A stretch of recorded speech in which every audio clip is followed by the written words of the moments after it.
pertama selalu datang dengan kegugupan. Tapi bagi Claire Evans, ini lebih dari sekadar hari pertama. Ini adalah pembuktian, bukan hanya untuk dirinya, tapi juga untuk semua orang yang meremehkannya. Dengan setelan blazer abu-abu sederhana dan rambut diikat rapi, Claire berdiri di depan gedung pencakar langit yang berkilau. Tempat nama Blackwood Ventures terpampang megah. Jantungnya berdetak lebih kencang dari biasanya. Gedung ini seperti dunia lain. Terlalu besar, terlalu bersih, dan terlalu sunyi untuk seseorang yang tumbuh di rumah bibi yang sempit dan penuh tuntutan.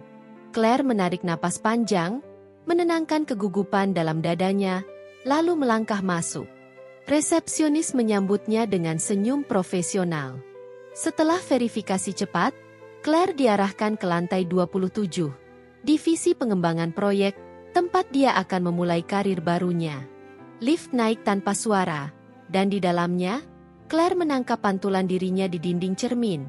Terlihat tenang dari luar, tapi tangannya menggenggam tas kerja terlalu erat. Saat pintu lift terbuka, suasana kantor terasa begitu dinamis. Orang-orang berjalan cepat dengan laptop di tangan, berbicara sambil menatap layar ponsel, atau mengetik dengan kecepatan luar biasa. Tidak ada waktu untuk basa-basi. Claire Evans. Seorang wanita dengan penampilan elegan menyapanya. Claire mengangguk cepat. Ya, itu saya. Saya Madeline Yang, kepala divisi ini. Ikut saya. Claire menelan ludah. Madeline terlihat sempurna, dengan rambut coklat gelap disanggul rapi, riasan natural tapi mewah, dan aura berkuasa yang begitu kental. Ia berjalan tanpa menoleh, dan Claire harus bergegas untuk mengejarnya. Selama beberapa menit berikutnya, Claire diajak berkeliling, diperkenalkan ke beberapa rekan kerja, termasuk seorang pria bernama Daniel Rowe yang menyapanya dengan senyum menawan. Selamat datang di dunia penuh tekanan, Claire, katanya bercanda, membuat Claire tertawa canggung. Meja kerja Claire terletak di pojok, cukup tenang untuk bekerja tapi cukup dekat dengan semua yang penting. Baru saja ia duduk, sebuah notifikasi muncul di layarnya. Meeting dengan CEO, 30 menit lagi. Claire terdiam. CEO? Julian Blackwood? Detak jantungnya kembali kacau. Ruang meeting berada di lantai 30, dan berbeda dari lantai lainnya. Lebih senyap, lebih eksklusif. Claire nyaris tak percaya saat pintu terbuka dan ia bertemu langsung dengan Julian Blackwood. Pria itu berdiri membelakangi jendela besar, membiarkan cahaya matahari menerpa sisi wajahnya yang tajam dan ekspresi dingin. Setelan hitamnya rapi sempurna, dan matanya tajam seperti sedang menilai semuanya dalam satu pandangan. Claire Evans, katanya tanpa basa-basi. Suaranya dalam dan datar. Claire berdiri tegak. Ya, Pak. Aku ingin kamu bantu evaluasi proyek Green Tech yang diajukan minggu lalu. Ini filenya. Ia mendorong tablet ke arah Claire. Bukan tugasmu, tapi aku ingin lihat bagaimana kamu menilai proposal itu dari sudut pandang orang baru. Waktumu 2 hari. Claire hampir tak percaya. Baru saja masuk. Sudah diberi tanggung jawab seperti ini? Baik, saya akan lakukan yang terbaik. Julian mengangguk pelan. Kita lihat saja. 2 hari berikutnya terasa seperti lari maraton. Claire membenamkan diri dalam laporan keuangan, analisa pasar, dan presentasi strategi. Ia tahu ini bukan sekadar tes keterampilan, tapi juga integritas. Saat membaca beberapa poin penting, ia menemukan ketidaksesuaian dalam angka, sesuatu yang terlalu menguntungkan satu pihak rekanan proyek. Ia menggarisbawahi semua temuan itu, menuliskannya dengan rapi dan detail, lalu menyerahkan laporannya tepat waktu. Sore itu, ia dipanggil kembali ke lantai 30. Julian membaca laporannya di hadapannya, tak berkata sepatah kata pun selama 10 menit. Claire berdiri diam, menunggu dengan gugup. Akhirnya, Julian meletakkan tablet. Kau menyadari bagian yang bahkan kepala tim keuangan tak tunjukkan, ucapnya pelan. Claire menahan napas. Kenapa kau mempertanyakan angka-angka ini? Karena ada pola manipulasi yang berulang. Saya pikir akan jadi risiko besar kalau kita lanjutkan proyek dengan data seperti ini. Julian menatapnya. Berani juga. Claire ragu sejenak. Saya hanya mencoba jujur. Karena saya percaya perusahaan ini tak akan tumbuh dari angka yang dibuat-buat. Julian tidak menjawab, hanya menatap Claire beberapa detik lebih lama dari yang perlu, lalu mengangguk. Mulai hari ini, kamu akan bantu langsung di bawah pengawasan saya untuk proyek ini. Anggap ini masa magang khusus. Claire membelalak. Tapi saya belum cukup pengalaman. Julian berdiri. Itu justru alasannya. Kamu belum punya bias. Aku ingin kamu tetap seperti itu. Claire melangkah keluar dari ruangannya dengan kepala penuh tanda tanya. Di lift, ia berpapasan dengan Madeline, yang tampaknya baru saja keluar dari rapat panjang. Tatapan Madeline berubah ketika melihat Claire keluar dari ruang Julian. Sudah akrab dengan bos besar, ya? Sindirnya. Claire hanya tersenyum sopan. Ia tahu, mulai hari ini, semuanya akan lebih rumit. Sore itu, saat kantor mulai sepi, Daniel datang menghampiri meja Claire sambil membawa 2 kopi. Kamu kelihatan butuh ini, katanya sambil menyodorkan 1 cangkir. Claire menerimanya dengan senyum kecil. Terima kasih. Hari ini gila. Daniel duduk di meja seberang. Kamu tahu, nggak semua orang langsung dipanggil Julian di hari pertama. Dia bukan tipe yang suka basa-basi. Claire mengangguk. Aku juga kaget. Dan dia mempercayakanmu proyek Green Tech. Daniel menyipitkan mata. Kau sedang diawasi, Claire. Tapi jangan takut. Kamu bukan sendirian di sini. Claire mengangguk pelan. Namun pikirannya melayang tentang tatapan dingin Julian, tentang angka-angka yang janggal, dan tentang kalimat terakhir Madeline. Dunia ini tidak seperti yang ia kira. Tapi satu hal yang ia tahu pasti, ini baru permulaan. Dan apapun yang terjadi, Claire tidak akan mundur. Hari-hari berikutnya berjalan cepat, seolah waktu enggan memberi jeda. Claire menemukan dirinya tenggelam dalam dunia proyek Green Tech, bekerja langsung di bawah supervisi Julian Blackwood. Setiap pagi, ia menerima email instruksi singkat dari sekretaris pribadi Julian, lalu menghabiskan hari menyusun data, menganalisis skenario risiko, dan menyiapkan laporan presentasi. Namun yang paling menegangkan bukanlah beban kerjanya, melainkan keheningan yang menyertai Julian setiap kali mereka bertemu. Pria itu hampir tak pernah berbasa-basi. Selalu bicara to the point, hanya menanggapi jika Claire menunjukkan analisa yang benar-benar tajam. Tapi di balik sikap dinginnya, Claire perlahan bisa membaca satu hal. Ia memperhatikan. Tidak hanya pekerjaannya, tapi cara Claire berpikir dan menyusun argumen. Satu sore, ketika Claire menyerahkan ringkasan analisa tentang vendor potensial, Julian menatapnya sejenak sebelum berkata, "Besok ikut saya ke presentasi internal dengan para eksekutif. Saya ingin kau berbicara." Claire membeku. Maksud Anda saya yang bicara? Setidaknya 5 menit. Tentang strategi mitigasi risiko. Persiapkan. Setelah Julian keluar, Claire nyaris tak bisa bernapas. Ia belum pernah berbicara di depan jajaran eksekutif, apalagi dengan tema sepenting ini. Ia tahu, satu kesalahan kecil bisa menjatuhkannya, atau justru menjadikannya target. Malam itu, Claire pulang lebih larut dari biasanya. Di apartemen kecilnya, ia membuka ulang semua catatan, membaca laporan lama, dan melatih kalimat pembuka berkali-kali. Pikirannya berkelut, antara takut gagal dan dorongan membuktikan diri. Ia teringat perkataan Julian, "Aku ingin kamu tetap seperti itu." Claire tak sepenuhnya paham maksudnya, tapi ia merasa ia sedang diuji. Bukan hanya secara teknis, tapi secara pribadi. Pagi harinya, Claire berdiri di dalam ruang meeting eksekutif dengan tangan yang sedikit gemetar. Di sekelilingnya, para direktur mengenakan jas mahal, duduk dengan ekspresi bosan. Julien duduk di ujung meja, menatap layar. Ketika waktunya tiba, ia mengangguk ke arah Claire. Claire berdiri. Suaranya sempat tersendat di awal, tapi perlahan ia menemukan ritmenya. Ia bicara tentang potensi konflik kepentingan dengan vendor ketiga, menyodorkan alternatif strategi yang lebih berkelanjutan. Tidak semua orang tampak terkesan, tapi tidak ada yang memotongnya juga. Ketika ia duduk kembali, Julien hanya memberi satu anggukan kecil. Tidak ada tepuk tangan, tidak ada pujian. Tapi Claire tahu, ia berhasil melewati salah satu ujian paling penting. Namun keberhasilan itu tidak datang tanpa konsekuensi. Keesokan harinya, Claire menerima email dari Madeleine.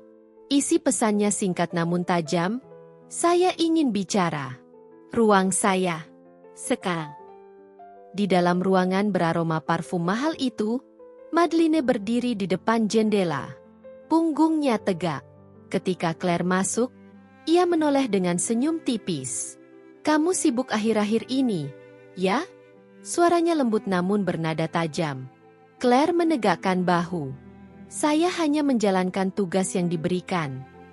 Madeleine melangkah pelan ke meja, lalu duduk.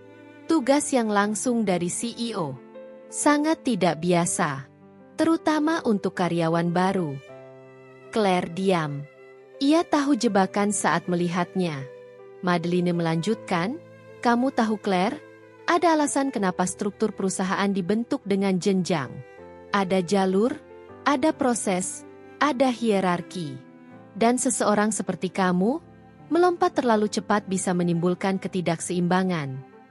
Claire menatap langsung ke arah Madeleine. "Saya tidak berniat melangkahi siapapun.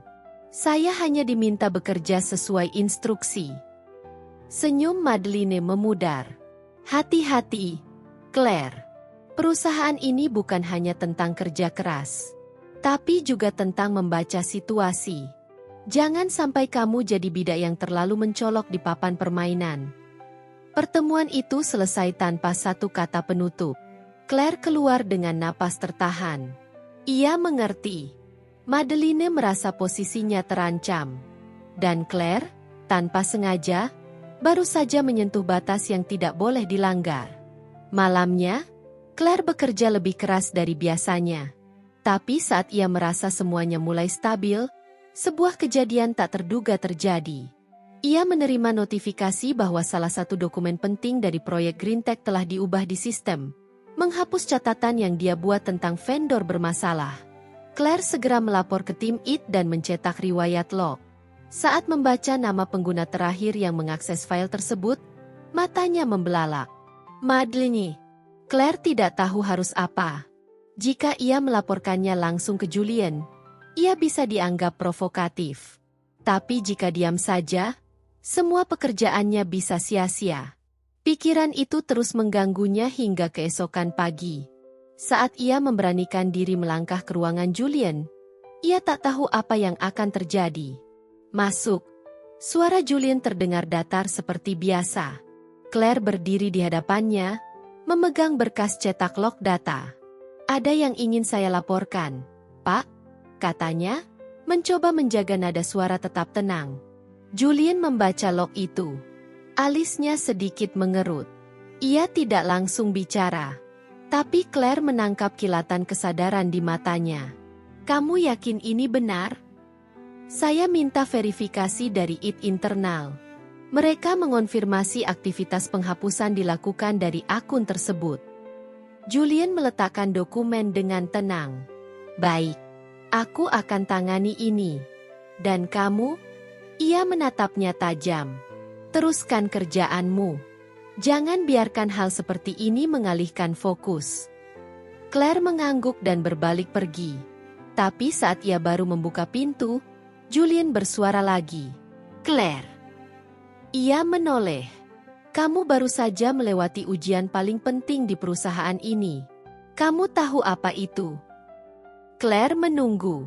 Keberanian untuk melawan arus. Sore itu, Claire kembali ke mejanya dengan kepala tegak. Daniel menghampirinya dengan ekspresi penasaran. Kamu kelihatan seperti baru saja menantang naga, canda Daniel. Claire hanya tersenyum samar. Mungkin saja. Tapi di hatinya, ia tahu, ini belum berakhir. Apa yang ia lakukan baru saja mengguncang permainan. Dan entah siap atau tidak, Claire kini menjadi bagian dari permainan itu. Beberapa hari setelah insiden penghapusan data itu, suasana kantor terasa berbeda. Claire tidak tahu apakah hanya perasaannya saja, atau memang bisik-bisik mulai beredar. Madeline tidak lagi menyapanya. Bahkan beberapa rekan kerja yang dulu cukup ramah mulai bersikap dingin. Seolah-olah ia telah melakukan dosa besar hanya karena mengatakan yang sebenarnya. Claire mencoba untuk tidak peduli. Fokusnya tetap proyek Green Tech, analisa laporan vendor, dan menyelesaikan setiap revisi dengan ketelitian tinggi. Tapi tekanan sosial itu tidak mudah diabaikan. Saat makan siang, dia lebih sering menyendiri. Daniel tetap sesekali mengajaknya ngobrol, tapi Claire bisa merasakan sesuatu yang berubah di antara mereka. Entah karena ia terlalu berhati-hati, atau karena Daniel menyadari sesuatu yang tidak ia katakan. Suatu sore, ketika lembur sendirian di ruang meeting kecil, Julian tiba-tiba muncul. Tidak diantar siapapun. Hanya dirinya sendiri, berdiri dengan jas terbuka dan dasi longgar. Claire refleks berdiri. Masih kerja? Tanyanya sambil melihat laptop Claire. Ya, saya revisi dokumen untuk pembanding vendor dari Asia Timur. Jawab Claire gugup. Saya belum puas dengan data performa keuangan mereka. Julian berjalan masuk tanpa diundang. Ia menarik kursi dan duduk tepat di seberang Claire. Kau tahu, katanya sambil menyandarkan tubuh ke kursi, tidak banyak orang di kantor ini yang berani melawan Madeline. Claire menahan napas. Apa Anda marah karena saya terlalu mencolok? Tanyanya hati-hati. Julian menatapnya. Lama. Tidak, jawabnya akhirnya. Tapi saya ingin tahu, kenapa kamu tidak memilih diam saja seperti orang lain? Claire menggenggam tangan di pangkuan. Karena saya tidak datang ke sini untuk menjadi penonton. Saya tidak punya privilege atau koneksi. Yang saya punya hanya kerja keras dan keyakinan bahwa saya harus jujur. Meski kadang itu bikin saya terlihat bodoh. Julian tersenyum kecil. Senyum pertamanya yang benar-benar terlihat tulus. Teruskan cara berpikirmu. Tapi hati-hati. Semakin terang kamu bersinar, semakin banyak yang ingin memadamkannya. Lalu tanpa aba-aba, ia berdiri dan pergi. Meninggalkan Claire dalam diam dan jantung berdegup kencang. Hari berikutnya, proyek Green Tech resmi naik ke tahap evaluasi final. Claire diminta mempresentasikan langsung ke tim investasi dari luar negeri. Ini adalah peluang besar dan tekanan luar biasa. Tapi yang mengejutkan bukan itu. Saat Claire bersiap masuk ruang presentasi, ia melihat Daniel berdiri di depan layar, mengenakan jas resmi dan wajah serius. Kamu ikut presentasi ini? Tanya Claire. Daniel tersenyum canggung. Aku bagian dari tim audit. Aku tidak cerita karena belum pasti. Tapi Julian minta aku review semua struktur laporan internal, termasuk milikmu. Claire tertegun. Jadi kamu memeriksa pekerjaanku? Daniel menatapnya sebentar. Aku hanya jalankan tugas. Tapi jujur, aku terkesan. Kau lebih teliti dari banyak analis senior. Presentasi berjalan mulus. Claire menjawab semua pertanyaan dengan percaya diri. Tapi setelah selesai, ia merasa aneh. Karena di mata Daniel, ia melihat sesuatu yang berbeda. Rasa hormat. Iya, tapi juga semacam kekhawatiran. Seolah Daniel tahu sesuatu yang belum dia ungkapkan. Malam itu, Daniel mengirim pesan. Daniel, kau sibuk? Bisa ngobrol sebentar? Claire membalas, boleh. Kafe bawah gedung? 15 menit kemudian, mereka duduk berhadapan di meja pojok. Kafe sudah hampir kosong. Hanya tersisa suara musik pelan dan aroma kopi. Ada yang ingin kamu bicarakan? Tanya Claire setelah beberapa teguk.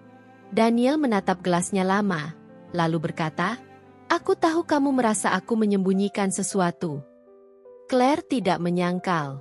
"Aku memang sengaja tidak terlalu dekat bukan karena kamu, tapi karena aku pernah lihat terlalu banyak orang baru dibakar habis oleh sistem ini. Madeline bukan satu-satunya yang harus kamu waspadai." Claire mencondongkan tubuh. "Siapa lagi?" Daniel ragu. "Julian." Claire mengerutkan kening. "Maksudmu?" "Dia pintar, sangat cerdas, tapi dia tidak mudah dipercaya. Semua yang dia lakukan selalu punya tujuan. Dia menempatkanmu di proyek ini bukan cuma karena kamu berbakat, Claire, tapi karena dia sedang menjatuhkan seseorang." Claire terdiam. Hati kecilnya tak mau percaya. Tapi bagian logisnya tahu, kemungkinan itu sangat nyata. Daniel menatapnya serius. "Aku hanya ingin kamu siap. Jangan sampai kamu jadi alat. Karena kalau waktunya habis, dia akan menarik diri, dan kamu akan jatuh sendirian." Claire menggenggam cangkirnya. Kata-kata Daniel menusuk. Tapi ia juga tahu, peringatan itu bukan benci. Itu bentuk kepedulian. Pagi berikutnya, Claire datang ke kantor lebih awal. Ia berdiri menatap pantulan dirinya di kaca lift. Ia sudah menempuh terlalu jauh untuk mundur. Tapi ia juga sadar, ke depan akan lebih sulit. Ia sedang berada di tengah medan pertempuran yang tak terlihat. Setiap langkah harus hati-hati. Tapi ia tidak bisa kehilangan dirinya sendiri. Saat masuk ruang kerjanya, ada satu email baru dari Julian. "Good work on yesterday's presentation. We do talk more at 3 p.m. Come to my office." Sing. Dan memunculkan ribuan pertanyaan dalam kepala Claire. Ia tidak tahu apa yang akan dibicarakan. Tapi satu hal pasti, pertemuan ini akan menjadi titik baru. Entah naik lebih tinggi, atau jatuh semakin dalam. Dan kali ini, Claire harus memilih antara ambisi dan kepercayaan. Claire berdiri di depan pintu ruangan Julian, menatap panel kayu dengan perasaan campur aduk. Ia sudah melalui banyak hal dalam beberapa minggu terakhir. Tapi tidak ada yang membuatnya sesulit ini. Menebak maksud pria yang selalu dingin tapi terkadang menunjukkan sisi yang mengganggu pertahanannya. Ia mengetuk pelan. "Masuk." Suara Julian terdengar dari dalam. Claire melangkah masuk. Ruangan itu masih sama seperti biasanya. Rapi, hening, dan terlalu besar untuk satu orang. Julian berdiri di dekat jendela, membelakangi pintu. Kemejanya tanpa jas, tangan bersedekap. Saat Claire menutup pintu, ia berbalik. "Duduk," katanya tanpa basa-basi. Claire duduk. Matanya menatap Julian, mencari petunjuk di wajah pria itu. Tapi seperti biasa, nyaris mustahil ditebak. "Kamu tahu siapa yang menciptakan proyek Green Tech?" tanya Julian tiba-tiba. Claire mengerutkan kening. "Dari catatan perusahaan, itu inisiatif divisi sustainability." Julian mengangguk kecil. "Secara formal, ya. Tapi secara konsep itu ide saudara saya." Claire terdiam. Ini pertama kalinya Julian menyebut sesuatu yang terdengar personal. "Namanya Lucas," lanjut Julian. "Kami membangun ide itu bersama, bertahun-tahun lalu. Tapi Lucas memilih jalan lain. Ia pergi dari perusahaan, karena tidak sepakat dengan cara saya." Claire menyimak dengan serius. Ada luka dalam suara Julian, tersamar tapi nyata. Sekarang proyek ini jadi medan perang antara dua kubu. Madeline dan beberapa petinggi ingin mengalihkan proyek ke investor yang menguntungkan secara instan, tapi berisiko jangka panjang. "Dan Anda ingin mempertahankan visi awal?" tanya Claire. Julian menatapnya lama. "Aku ingin melihat apakah kamu bisa menjaga integritas proyek ini tanpa jadi seperti mereka." Claire menelan ludah. "Tapi kenapa saya? Kenapa Anda melibatkan saya sejauh ini?" Julian menoleh ke jendela. "Karena kamu belum terkontaminasi. Kamu datang tanpa agenda. Tapi, mungkin itu juga kelemahanmu. Kalimat itu menggantung di udara. Claire tidak tahu harus tersinggung atau merasa dihargai. Tapi satu hal pasti, Julian tidak sedang memainkan permainan biasa. Dan kini ia tahu, ia berada di tengah konflik yang jauh lebih dalam dari yang ia bayangkan. Sepulang kerja, Claire duduk di balkon apartemennya, menatap lampu-lampu kota. Pikirannya berkecamuk. Ia mulai meragukan semuanya.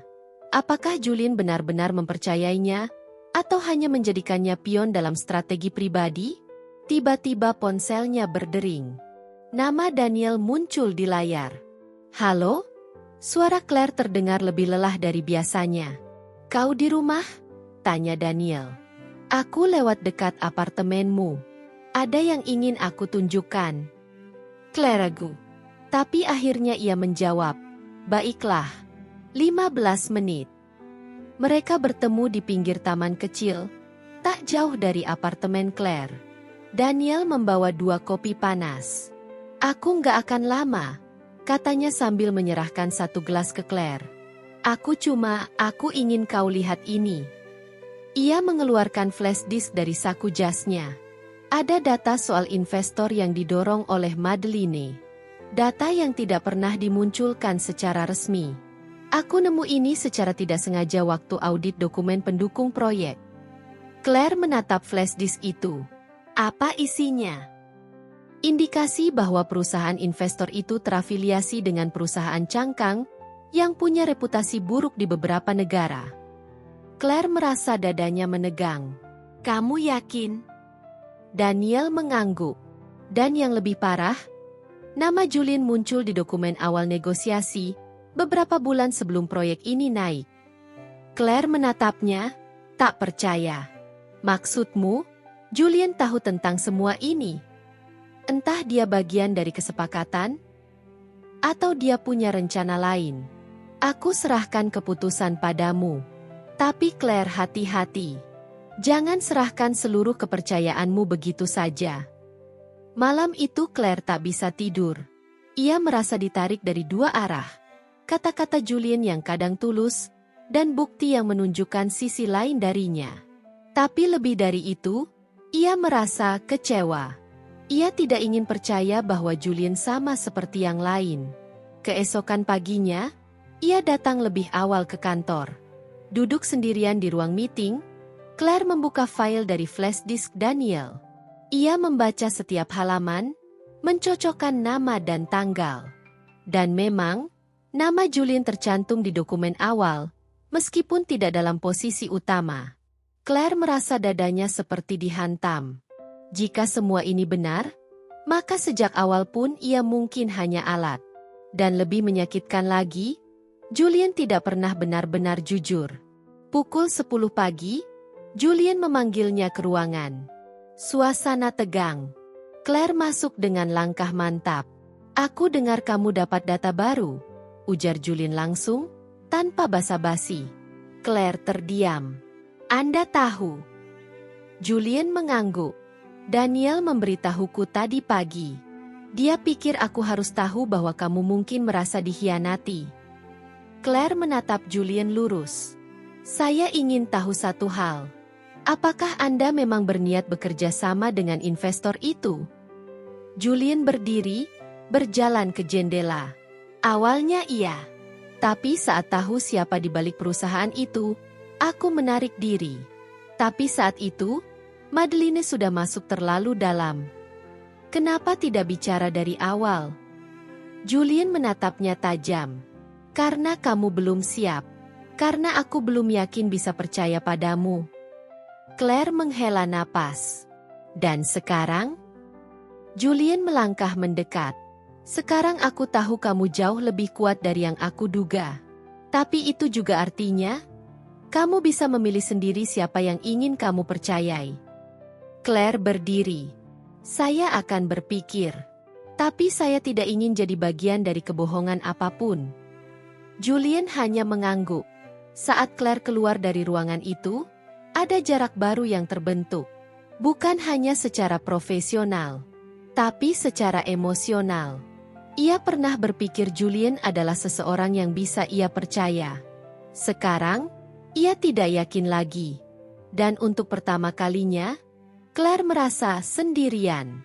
Hari itu, langit di atas gedung pusat perusahaan kelabu, seolah ikut menyesuaikan suasana hati Claire. Sudah seminggu sejak percakapan terakhirnya dengan Julien. Dan sejak itu, semuanya berubah. Claire bekerja seperti biasa, tepat waktu, fokus, dan tenang. Tapi di dalam hatinya, badai belum mereda. Ia belum bicara lagi dengan Julien, dan Daniel juga tak menghubunginya sejak terakhir memberikan flash disk itu. Seperti semua orang sedang menunggu, siapa yang akan melangkah lebih dulu. Pagi ini, email dari divisi eksekutif membuat seluruh kantor heboh. Madeline akan mengumumkan aliansi resmi dengan investor luar negeri. Greentech akan segera dilepas ke tangan mereka. Claire membaca email itu dengan tangan dingin. Rasanya seperti menyaksikan sesuatu yang ia bangun dihancurkan pelan-pelan. Ia duduk menatap laptop. Tangannya gemetar saat membuka folder presentasi terakhir.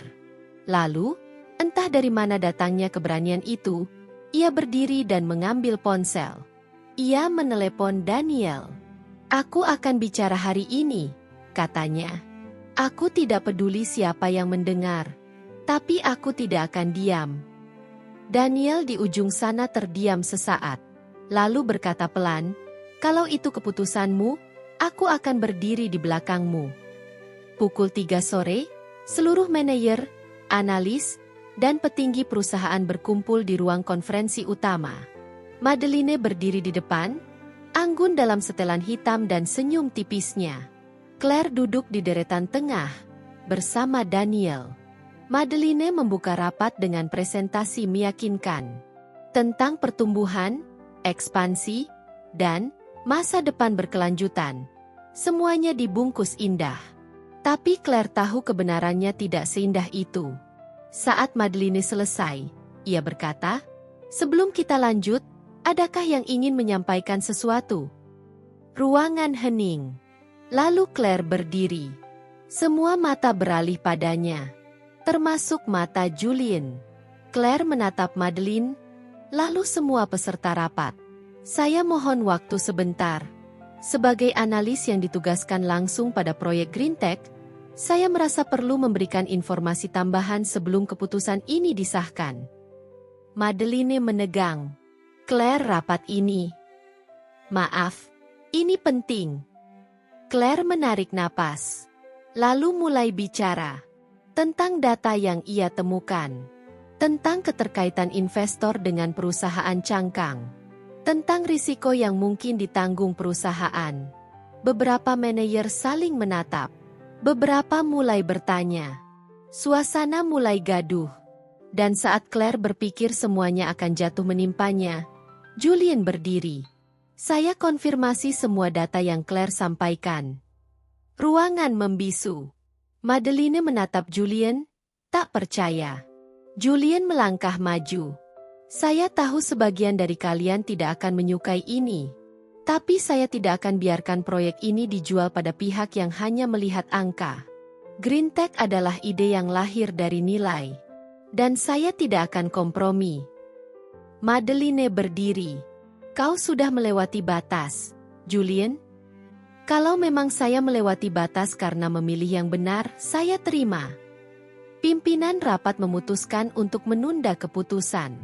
Sementara itu, data Claire akan diperiksa oleh auditor independen. Madeline keluar dari ruangan dengan wajah dingin, tanpa sepatah kata pun. Claire berdiri diam. Jantungnya berdetak cepat. Ia belum percaya apa yang baru saja terjadi. Julien menatapnya, lalu mengangguk kecil, seperti menyampaikan bahwa ini semua terjadi karena keberaniannya. Malamnya, Claire duduk di kursi taman rooftop gedung kantor, menatap langit malam. Lalu Julien datang, diam-diam duduk di sampingnya. Kali ini tanpa jas, hanya kemeja putih tergulung di lengan. "Kamu menyelamatkan proyek itu," katanya pelan. Claire menoleh. "Saya hanya bilang yang sebenarnya." Julien tersenyum kecil. Itu sesuatu yang tidak banyak orang mampu lakukan. Mereka terdiam sejenak. Lalu Claire bertanya, "Kenapa Anda melindungi saya?" Julien menatap langit. "Karena kamu mengingatkan saya pada versi terbaik dari diri saya sendiri. Waktu saya masih percaya bahwa idealisme bisa menyelamatkan sesuatu." Claire menatapnya dalam diam. Ada sesuatu yang berubah dari pria itu. Ketegasannya tetap ada. Tapi kini ia tampak lebih manusiawi. "Apa sekarang Anda akan kembali ke cara lama?" tanya Claire pelan. Julien menggeleng. "Mungkin untuk pertama kalinya dalam hidup saya ingin melakukan sesuatu dengan cara berbeda." Claire tersenyum. "Kalau begitu, jangan sia-siakan kesempatan ini." Julien menatapnya. "Dan kamu, Claire, kamu punya dua pilihan. Tetap di sini dan jadi bagian dari perubahan. Atau pergi, sebelum sistem ini mengubahmu." Claire menatapnya balik. "Mantap. Saya akan tetap di sini. Tapi bukan untuk mengikuti siapapun. Saya akan berdiri di jalur saya sendiri." Julien mengangguk. "Itu yang saya harapkan." Lalu ia berdiri dan menatapnya satu kali lagi. Kali ini lebih lama, lebih dalam. "Sampai jumpa di medan berikutnya, Claire." Claire menatapnya pergi dengan perasaan aneh di dada. Campuran lega, kebebasan, dan sesuatu yang belum bisa ia beri nama. Beberapa minggu kemudian, Madeleine resmi dimutasi ke cabang luar negeri. Julien mengambil peran lebih aktif dalam divisi sustainability. Dan Claire, ia diangkat sebagai analis senior, dengan satu catatan khusus dari CEO, integritas adalah nilai langka. Claire memilikinya. Kini, setiap kali Claire masuk ke ruang kerja barunya, ia tahu satu hal. Ia tidak hanya bertahan. Ia memilih. Dan dalam dunia yang penuh manipulasi dan topeng, itu adalah kekuatan terbesar.